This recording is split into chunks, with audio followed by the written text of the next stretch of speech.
ఈ రోజు ముఖ్యమంత్రి రేవంత్ రెడ్డి గారి ప్రజా ఆశీర్వాద సభ ఉమ్మడి ఖమ్మం జిల్లాలో జరిగింది. ఆ సభ లోపల మాట్లాడుతూ విపరీతమైన ఫ్రస్ట్రేషన్ గురైండు రేవంత్ రెడ్డి గారు.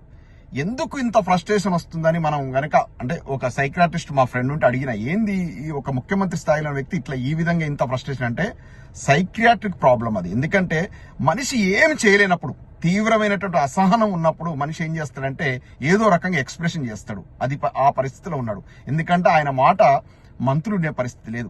ఎవరికి వాళ్ళే ముఖ్యమంత్రిగా బిహేవ్ చేస్తున్నారు. బట్టి విక్రమార్క గారు ఒక ముఖ్యమంత్రిగా బిహేవ్ చేస్తున్నాడు, పొంగులేటి ఒక ముఖ్యమంత్రిగా బిహేవ్ చేస్తున్నాడు, ఉత్తమ్ కుమార్ రెడ్డి గారు అసలు పట్టించుకోవట్లేడు, కోమటిరెడ్డి వెంకటరెడ్డి గారు అసలే పట్టించుకోవట్లేడు. ఇలా మంత్రులు ఎవరి దారులు వాళ్ళు. కొండా సురేఖమ్మ అయితే అసలు ఇతన్ని ముఖ్యమంత్రి గుర్తిస్తున్నా లేదా అనేది పెద్ద అనుమానాస్పదంగా ఉంది. ఈ రకంగా మంత్రులు ఎవరి దారిలో వాళ్ళు ఉన్నారు.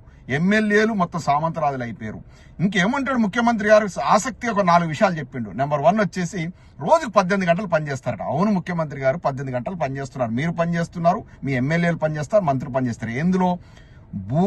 భూదందాలు అంటే భూ ఆక్రమణలు, బొగ్గు స్కాములు, ఇసుక దందా.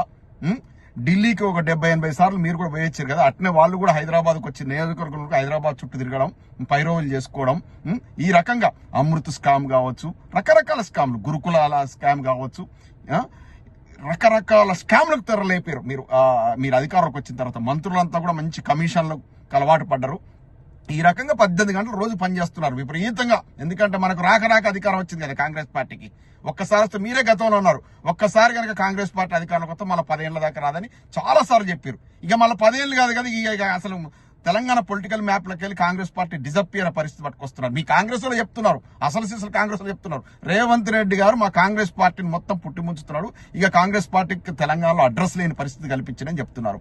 ఆ పనిలో బిజీగా ఉన్నారు కాబట్టి రోజు 18 గంటలు మీరు పనిచేస్తున్నమాట. వాస్తవమే, మీకోసం, మీ కుటుంబం కోసం, మీ వ్యాపారాల కోసం, మీ డబ్బు సంపాదన కోసం తప్ప, అక్రమార్జన కోసం తప్ప ప్రజల కోసం ఉరకబెట్టింది ఏం లేదు.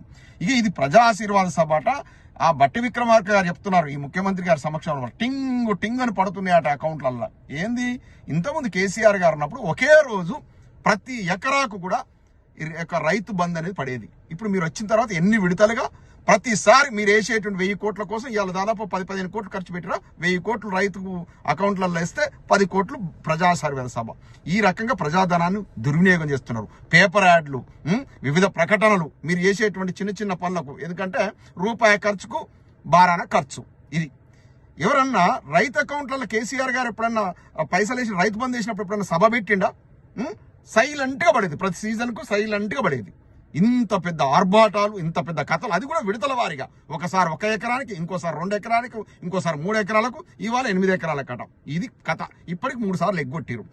ఇంకా అన్నిటికంటే విచిత్రమైన విషయం ఏంటంటే ఎంత ఫ్రస్ట్రేషన్ ఊగిపోయి తిడుతున్నాడంటే, ఎందుకంటే ఆ కన్నెపల్లి పంప్ హౌస్ ఆన్ చేయకపోవడం వల్ల రేవంత్ రెడ్డి గారు ఇజ్జతు పోయింది, కాంగ్రెస్ ప్రభుత్వం యొక్క పరువు పోయింది, మంట కలిసింది. రేపు రైతులు గుతుపకర్రలు పట్టుకొని కాంగ్రెస్ వాళ్ళు తరిమే రోజులు వస్తున్నాయి. ఎందుకంటే రానున్న కరువు కాటకాలకు ఇది వీళ్ళు కల్పించినటువంటి, ఇది ప్రకృతి వైపరీత్యం వల్ల గనక కరువు వస్తే అది ఓకే. ప్రకృతి వైపరీత్యం ఉన్నప్పుడు ఆదుకోవడానికి కాళేశ్వరం ప్రాజెక్టు కట్టిండు కేసీఆర్ గారు.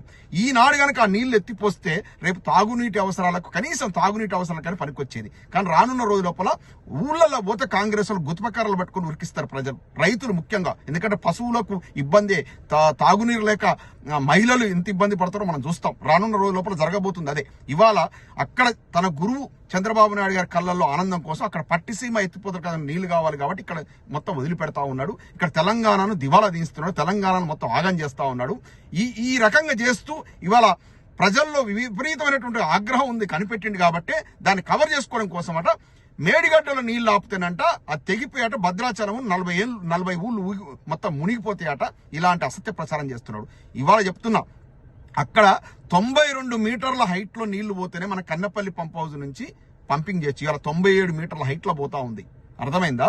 అంటే ఈజీగా పంప్ చేయొచ్చు. మీరు మేడిగడ్డ బ్యారేజ్ దగ్గర నీళ్లు ఆపాల్సిన అవసరం లేదు. సింపుల్ గా పంపింగ్ చేసేసి అన్నారం, సుందిల్లా, ఎల్లంపల్లి ప్రాజెక్టులు నింపొచ్చు. తద్వారా గ్రావిటీ ద్వారా మొత్తం మన రిజర్వాయర్లు నింపొచ్చు, ఊళ్ళ చెరువులను నింపొచ్చు. ఆ సింపుల్ లాజిక్ మిస్ అయిపోయి ప్రజలను మభ్యపెడుతూ ఈ రకంగా ప్రజలను మోసం చేయడం పద్ధతి కాదు ముఖ్యమంత్రి గారు. ప్రజలు అన్ని గమనిస్తున్నారు.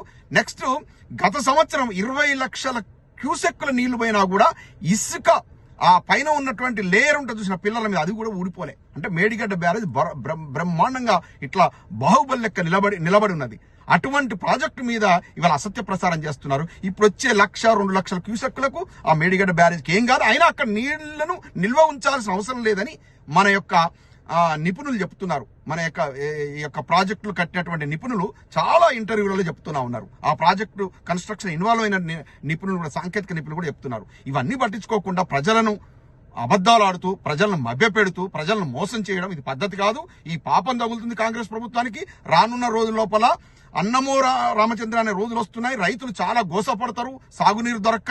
అలాగే మహిళలు తాగునీటి కోసం కొన్ని 10 కిలోమీటర్లు నడవాల్సిన పరిస్థితి వస్తుంది. గుక్క నీళ్లు దొరక్క పశువులు చచ్చిపోయే పరిస్థితి వస్తుంది. పశుగ్రాసము, నీళ్లు లేక ఈ ఎన్ని ఇబ్బందులకు మీరు కారకులు అవుతారు. రేవంత్ రెడ్డి గారు ఇప్పటికే రివ్యూ చేసుకుని నీళ్లను రిలీజ్ చేయండి.